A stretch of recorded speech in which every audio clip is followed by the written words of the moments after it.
Okay, I'm just going to run through what the UK Awesomatix 112 scale team has been doing to build and set up the rear end of the A12.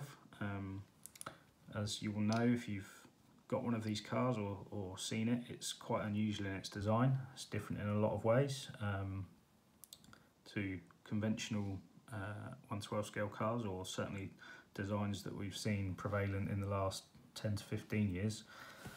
If we look underneath the chassis for a moment, we can get a feel for how things are working under here. So as you can see, we've got the black inner chassis or battery tray here and the silver outer chassis.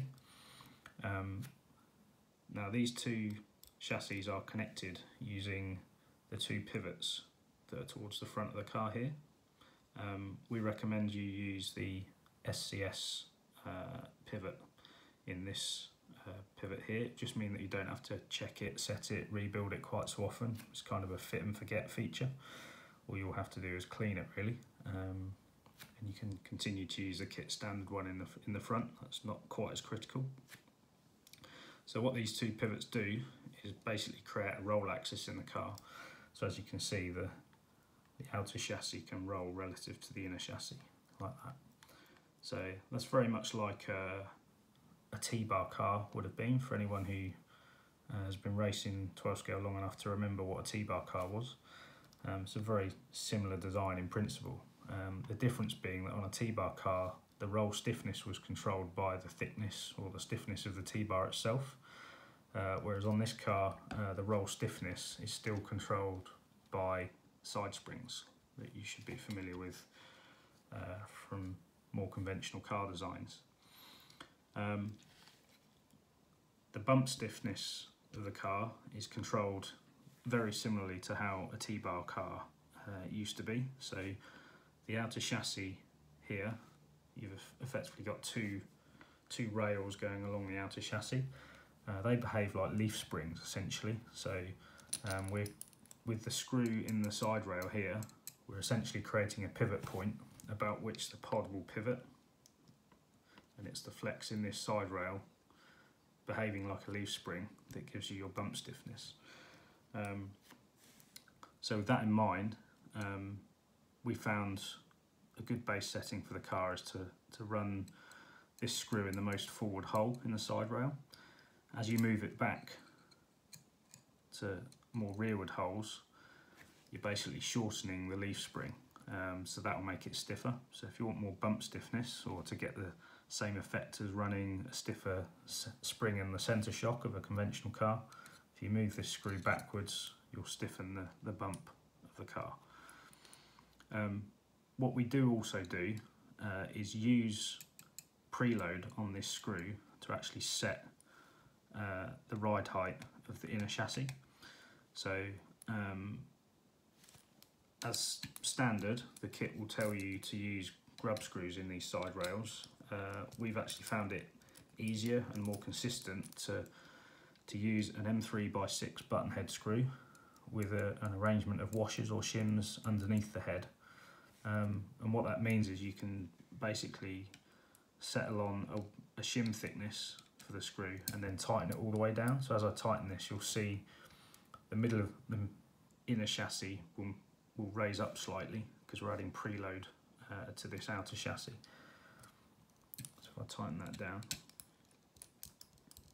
so what that does in adding this preload to the outer chassis, it's lifting the inner chassis up, and you should find that with an M3x6 button head screw with 1mm of spacers underneath it, if you tighten them all the way down, the inner chassis and the outer chassis should sit almost perfectly level. So we found that's quite a good starting base setup, gives a neutral handling feel to the car.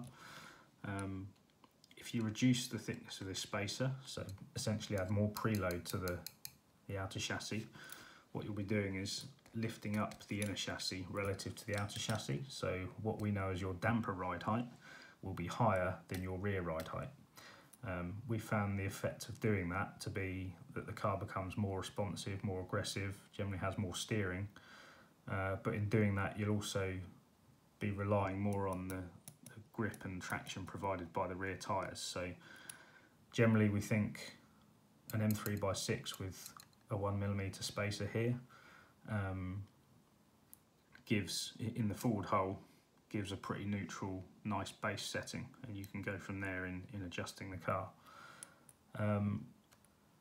As I previously mentioned, the roll of the back end of the car is controlled, or the roll stiffness should I say, is controlled by side springs underneath these wings.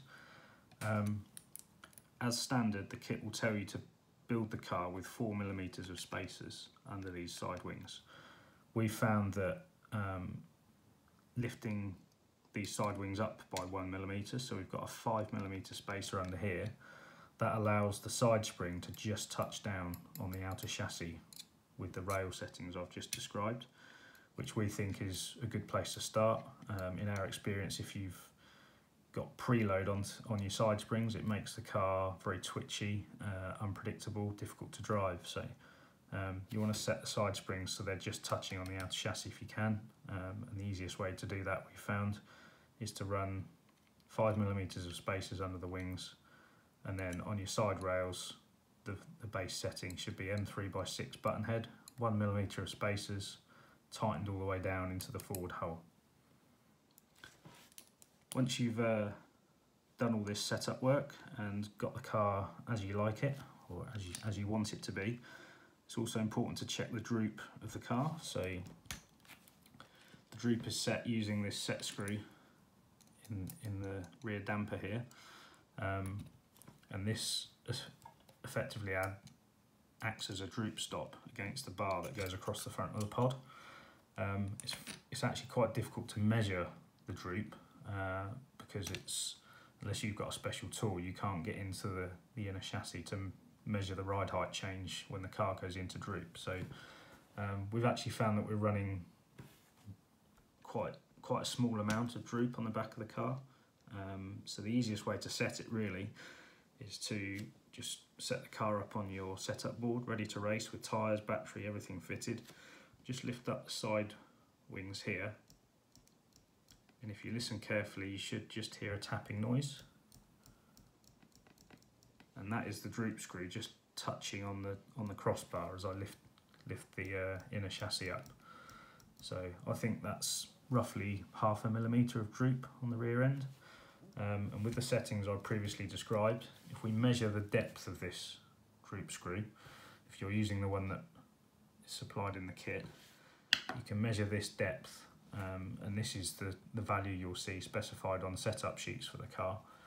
You can measure this using a tyre tread depth gauge, like this one here, available from a lot of major outlets for not a lot of money, about £5 or $5, that kind of ballpark. It's a very useful tool. It's almost like a vernier caliper, but you're just using the pin to measure the depth of something. So you can put this pin down inside the hole for the droop screw, but do make sure the pin doesn't slide inside the hex in the set screw.